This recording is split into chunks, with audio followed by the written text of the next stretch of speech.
How do you do, sir? It is a pleasure to meet you. Even if I don't mean it. Today's video is a Patreon request. That's right, one of my patrons requested this. Jealous? Well, don't be. Jealousy's ugly. Besides, you could have this perk too. All you gotta do is go to www.patreon.com/ChrisTheNerd92. For just $10, you can have your own topic of discussion discussed. You can also check out some of the other perks while you're there and get in on the ground floor of this little empire that we're building. So with all that said, let's dive into today's video. These last few weeks have been so stressful. I cut my hair. You know, maybe we should just get back to talking about Laika, just so we can forget about how fart the world is right now. Alright, let's see here. I discussed Coraline already. Good. Talked about how it scared the piss out of my little cousin. You know?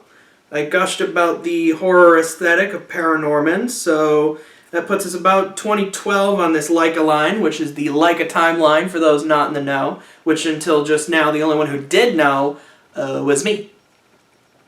This is blank, by the way. I'm a charlatan. As far as this Laika series is concerned, we're at 2014 and the Boxtrolls. Oh. Yeah. The Boxtrolls.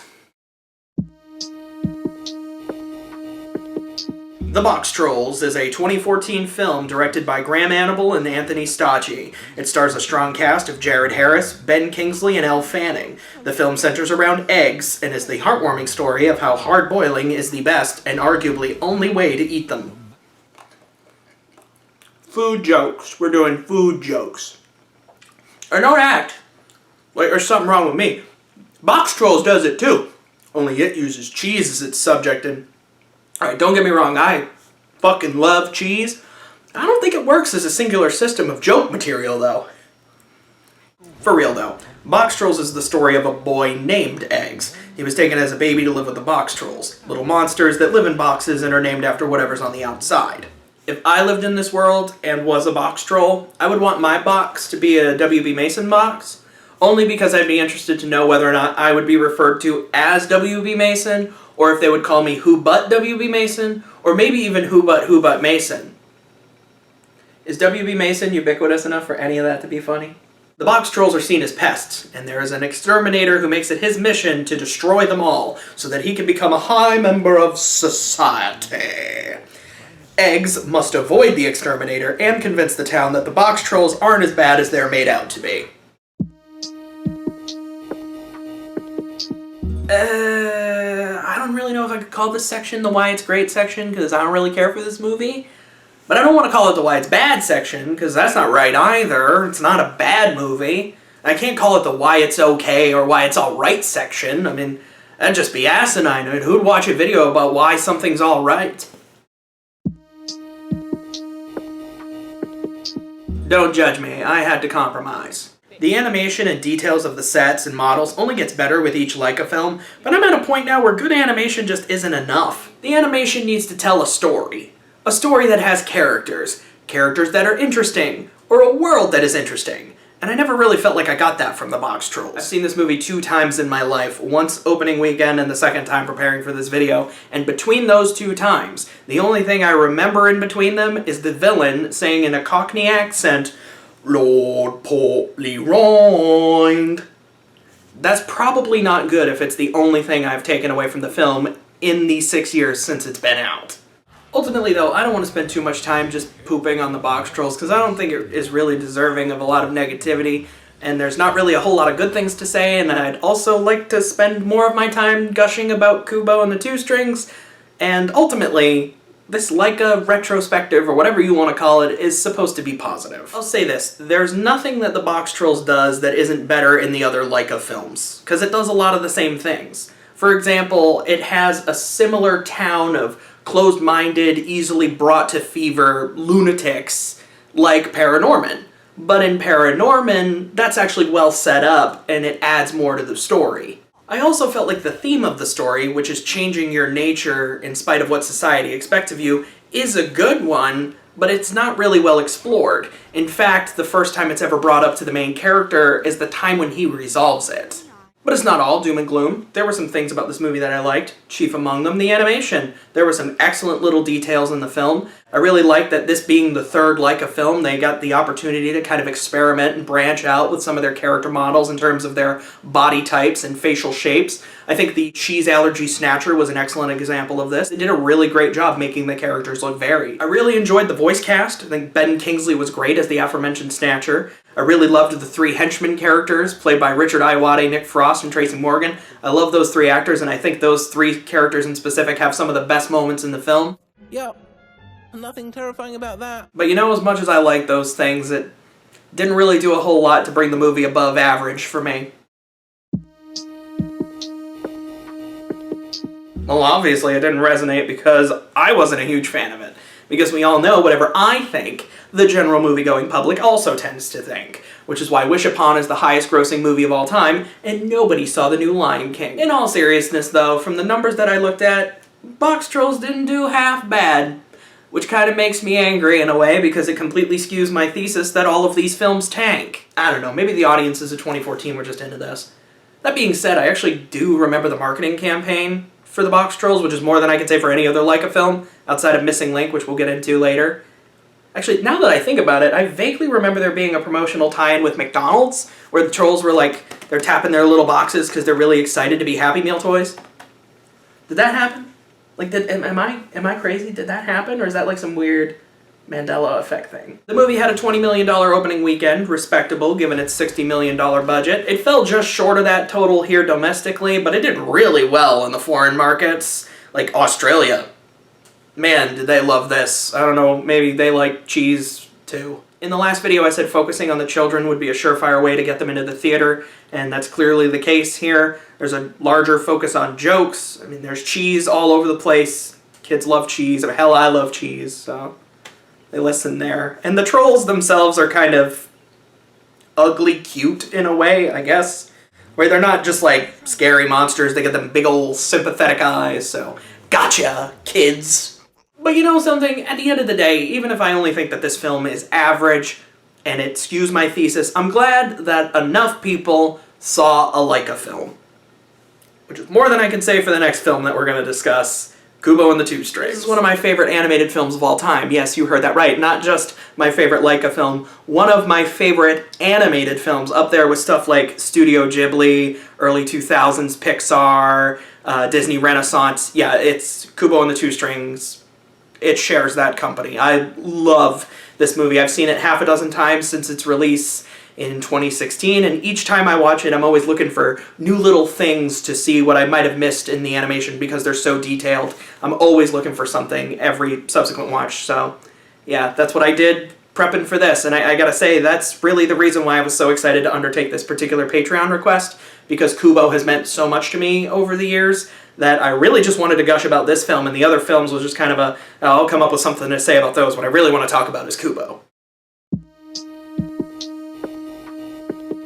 Wait a minute, wasn't there supposed to be a What Is It segment? Yeah, there was. Crap. Kubo and the Two Strings is a 2016 film directed by Travis Knight. It's freaking awesome. Stars Charlize Theron, Matthew McConaughey, and Ralph Fiennes. One of the best films of that year. Everybody should watch it.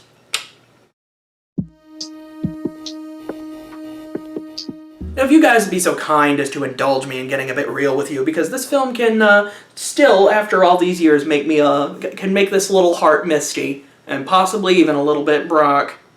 The reason for that is Kubo and the Two Strings can mean a lot of different things to a lot of different people. I've done my best to introduce as many people to it as I can, and what I've really found interesting is most people come away from the experience with something different. For example, some of the people I've shown it to really like the familial aspects of it. The fact that this film confronts death in such a real way is rare, especially when it's confronting the death of family members and loved ones, and not in like an overly schmaltzy way like Coco. I've said my piece on that movie, that's not what we're here for. Like, it deals with it in a very poignant way. The movie's take on death basically posits that it's the ending of a story, but not completely, because once that story ends, it's the opportunity for a new story to begin. Some people that I've shown this movie to really appreciate the animation. I know I said I wasn't going to talk about the animation for every single one of these films that we discuss. We're 4 for 4 on talking about it. Can't help it. It's Laika. The animation is fantastic. That remains the case in Kubo. I'm really a fan of the origami elements. I think it adds another visually interesting aspect to the proceedings. I like the look of the, I don't know if you want to call them boss fight segments. They're really imaginative, really visually stunning. I love them. Even though one of them is they're fighting a giant skeleton and it feels kind of out of place, it was still so cool. The fight on the boat made of leaves, I loved all of it. And having watched a lot of behind-the-scenes footage available on Laika's YouTube page, which you should absolutely check out if you want to get a behind-the-scenes glimpse into how these like stunning films are made, check it out. They have hours and hours of information for you to watch, and I've watched a ton of it, and it's crazy the level of detail and craftsmanship that goes into each film. It is truly incredible. If you watch all that material, you'll get a greater appreciation for how these films are made, but really how ambitious Kubo is. If you weren't drawn in by that tidal wave sequence in the opening scene, then I don't know what to say to you. You're beyond help. For me, personally, what I take away from Kubo, the thing that is the most important to me, the reason why it was elevated to the top of the animation pile, as I discussed earlier, is the storytelling aspect. Because Kubo is himself a storyteller. It's a major part of his character. In fact, his flaw is that he never ends his stories, and the reason for that is because he's afraid of the end. Death terrifies him, sure, but he never ends his stories because there's a finality to that, and he's afraid of that finality. And there's a really interesting scene in about the midway point where the Beetle character, played by Matthew McConaughey, is discussing how it can never really end. Stories are infinite. Now he's talking about character death, specifically, but it can also apply to the storytelling. Because as long as there is somebody to share a story with, then it goes on. The story doesn't end as long as there's someone to experience and share the story. It lives on in whomever hears it. And when you're a writer struggling with your own self-esteem issues, wondering whether or not anything you create will ever resonate with people or if it'll ever mean anything in the future, that can be a really powerful thing to hear. So what I'm saying is, buy my books.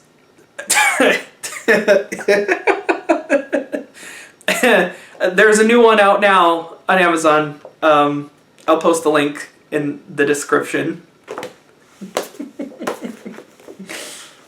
I'm an ass. It didn't resonate because there was no cheese. I already told you, people love cheese. Why didn't it do well? I don't know. It flopped hard in the foreign markets. I don't think they like ghosts. And it didn't even do that great domestically, and it kind of hurts my feelings. For the other films I talked about, I kind of gave some suggestions about what they could have done that might have increased their financial earnings. But I wouldn't change a thing about Kubo. That wouldn't be right. Because I love it the way it is. It's absolutely perfect. At the end of the day, I don't give a shit about the foreign market. And I don't care that Focus Features dumped a whole bunch of money into it and it didn't pan out for them. It's perfect the way it is. Wouldn't change a thing. I'm glad I got to see it the way it is. I'm glad it was made the way it was. It's one of my favorite animated films. Definitely my favorite Laika film. Well, that's all I've got for today's video. There's only one film left for us to discuss on this blank whiteboard of Laika films, and that is Missing Link. I've never seen it as of this recording. Never once have I ever seen it, so this is going to be very, very interesting. So get yourself hyped because we're going to have my blind thoughts on Missing Link to wrap up this little retrospective. So it's pretty exciting. Hope you enjoyed this video though, and if you did, please drop a like. It only takes a couple seconds of your time and it really helps me. It tricks the algorithm into thinking that people like what I do, so that helps. Comment if you can. That all helps. Everything helps. If you want some memes, or if you just want to be updated on stuff I'm working on, because there's things I do outside of YouTube as well, like these things here. I'd be holding up the third one, but it literally just released, and because of Nightmare World going on outside, Amazon's taking a little bit of time to deliver stuff, so my author copy of my brand new book is not going to be here until about the middle of the month. And that breaks my little heart, honestly. But if you want updates on stuff like that, you can check it out. Links for everything is going to be in the description. Thanks a bunch. I love you so much. Watch Kubo. Goodbye. I gotta get better at these outros.